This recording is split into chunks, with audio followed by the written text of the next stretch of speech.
So what if someone is watching right now and they want to be part of Kua Initiative? Yeah. Like, how can they? Do they just write to you? Like, yeah, how do reach I out start? to us. So we have Instagram, Kua Initiative, website, or through SOKO Kenya, through our and the factory. Because we partner in lots of different ways. So we partner with other organisations doing the work. Yeah. We also are supporting businesses to look at menstrual health in the workplace. So what does it look like supporting women in the workplace who, or people who menstruate? Yeah. How do we support them to have a workplace that's accessible? Yeah. Okay, so that's something you're open to if someone was curious to to be part of it. Yeah, Like, we love partnering and bringing people together. People can also donate to our charity as well, and we have a t-shirt campaign where if you buy a t-shirt, we're able to then donate a kit to a girl. And a girl receiving a kit means that she has what she needs to manage her period for a minimum of 5 years. It's a charity. The cost is what it costs us to make. Yeah. So we also try to encourage people, buy for yourself. Yeah. Buy for your people around you. Give it as gifts. Okay. Let's support people to have what they need to not struggle every month to find the money. And also in terms of thinking about sustainability, in Kenya we don't have reliable waste management systems. No, we don't. Yeah, So each of us putting disposable period products into our environment every month has a big negative impact. They don't biodegrade. And so in terms of our own individual footprint, looking at shifting to a more sustainable option is part of our sort of individual responsibility. Can I go on the website and buy for someone in Kenya? Yeah. For a girl in Kenya, let's say I go and I say 5 items, put it in a cart, and it will go to a girl in Kenya. Yeah. Amazing. I have this belief that just because it's made in Africa, just because it's made in Kenya, doesn't mean it's sustainable. What do you think about that? Yeah, I mean, I could also include just because it's made in the UK doesn't mean it's sustainable. It's sustainable, yeah. And there, I guess the bigger question of that is what is sustainable? Like, there isn't an answer to that really. And also for me, thinking about for us, what is me being an ethical employer? And I'll never have the answer. Like, I'll never have ticked the box, and we'll always be evolving. And so I think part of it is it's really easy to tick boxes or claim that we're ticking them.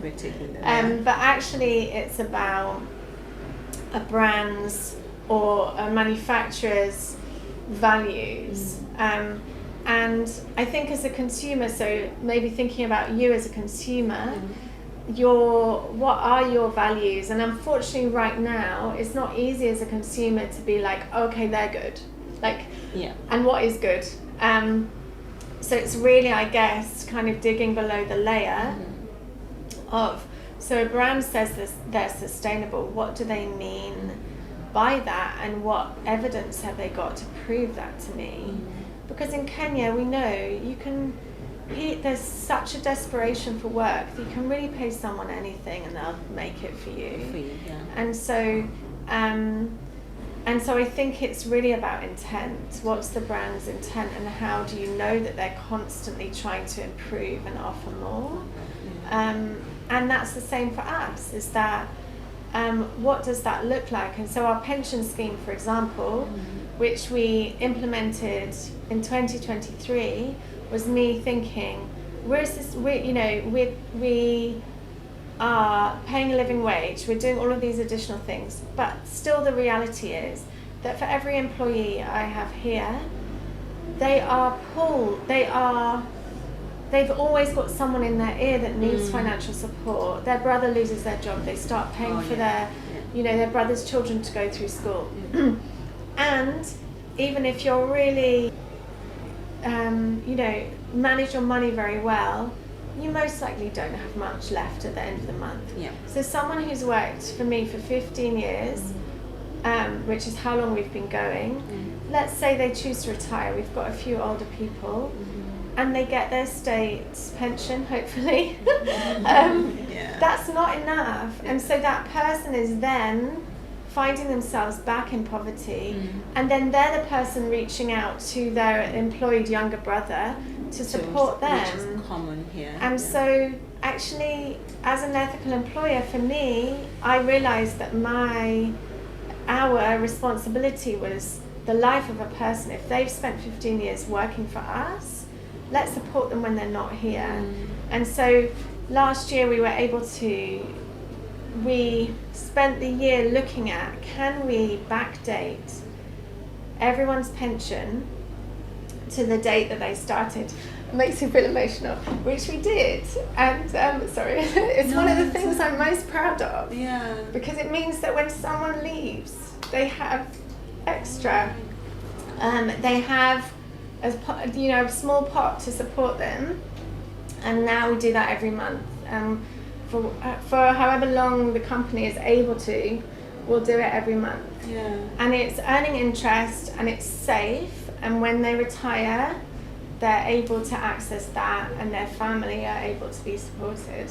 There's an organisation I know who I love the name of it, and I love the lady who runs it, called Profits Reimagined. So last year it was, we're going to make profit.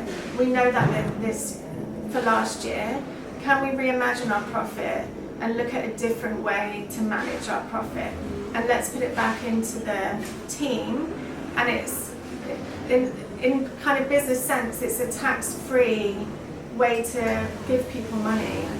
And so let's do that. I mean, we're not giving it to them, it's part of what they've earned, really, by being an employee here. That's the thing about, going back to the question, it's like sustainable, ethical, there's no answer to it, and it's about, I think, the intent of the brand and the organisation, that you can't tick a box and say you've done it. Like now we're doing the pension, we still can't tick a box because it's ever evolving, and we'll learn something new at another point that we've missed that we can do.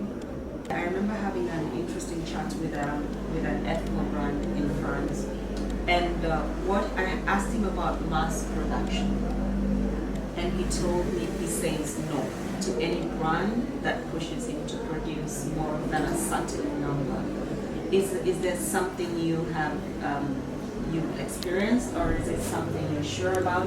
How will you control your production to make it not mass production?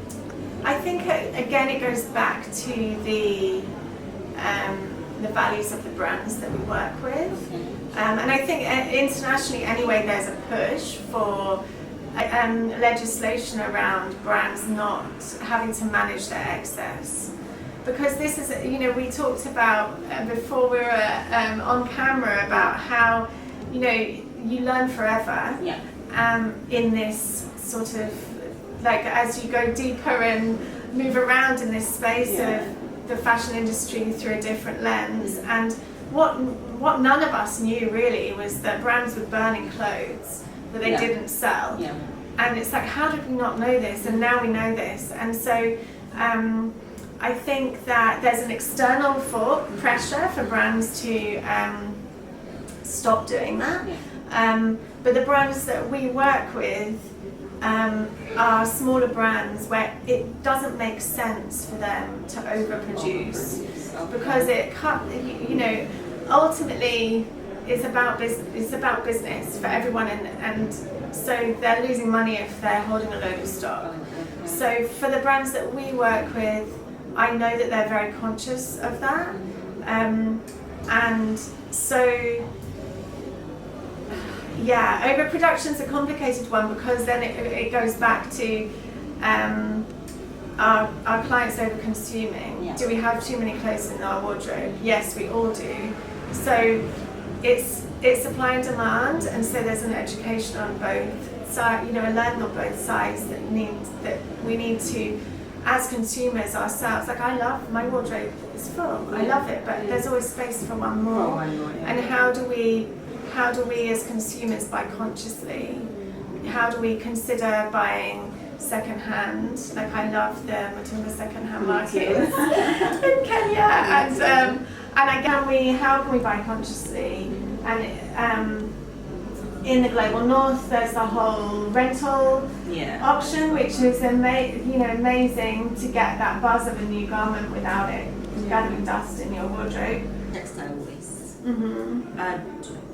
First, how does Zuri manage textile waste, and how do you, as SOKO Kenya, manage textile waste? Mm-hmm.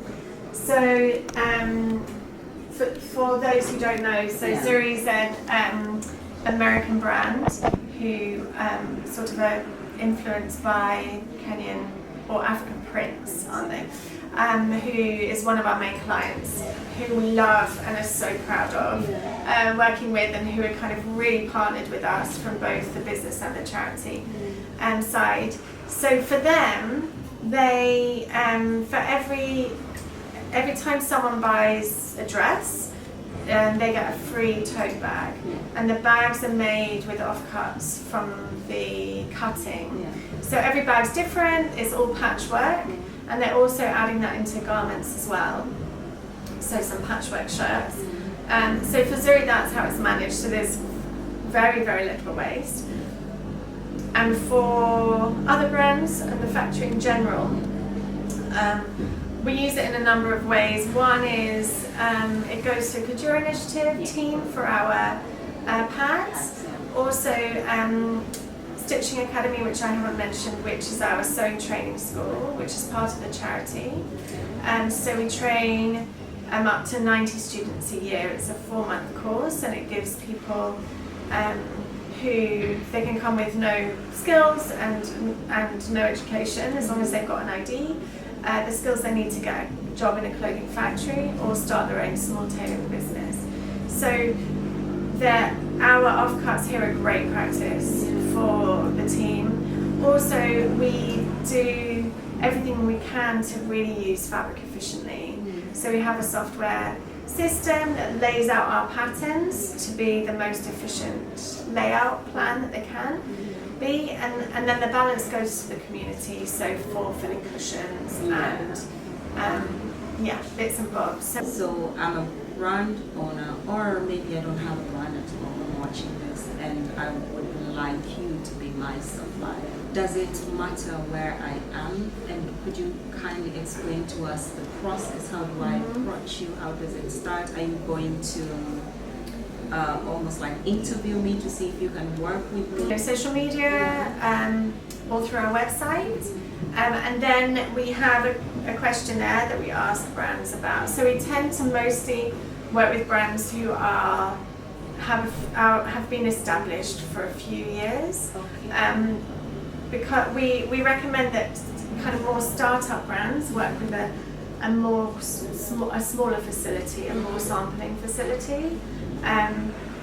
So brands that kind of make sense for us and we make sense for them, are brands that would look for an order of like 50 to 100 units minimum per style, and an order of a minimum of 500. We would have a call, and then we ask the brand to send us a tech pack with the technical drawing and all the information, and we work together on developing samples. When samples are developed, then we send them to the brand, and that's where we start. We send costings, and if they're interested, they send us a purchase order. We don't work in the standard sort of supplier-brand relationship. Really, it's about partnership and shared values and a commitment to mutual success. So traditionally, a brand-supplier relationship it's not so mutual. We're just really committed to both aligning in values, and we're really grateful that the brands that we work with do have that, and I'm really proud to be producing with us. And actually, I had a message from one of the brands, a designer from one of the brands that we work with, and she said, "Jo, the stuff we produce with you is what I'm most proud of." So it's beautiful, and we're so proud. Like my team, when we do the samples and we send them off, it's like we're sending a present off. Like, I hope you like it. And then when we get the order, we're so excited to get going. And so at this moment, Joanna, are you open to inviting more companies to do this? Yeah, we would love to work with more brands that are aligned with us. And as you've seen walking around, we're kind of growing. And as sort of demand comes, we love kind of inviting more people in to join the team. I came in, as usual in sustainable fashion, I came in thinking I knew a bit about SOKO, and then just walking in and seeing the size first, and just talking to the people and seeing how it's something they love doing. So it's a totally different experience, super positive, and just learning more about SOKO Kenya and you as a person. Melinda, thanks so much. And we love people coming because you can't feel, even though you see like smiley faces and bright colours or whatever, or beautiful clothes, you need to feel it. And so we welcome people to come and like feel it here with us.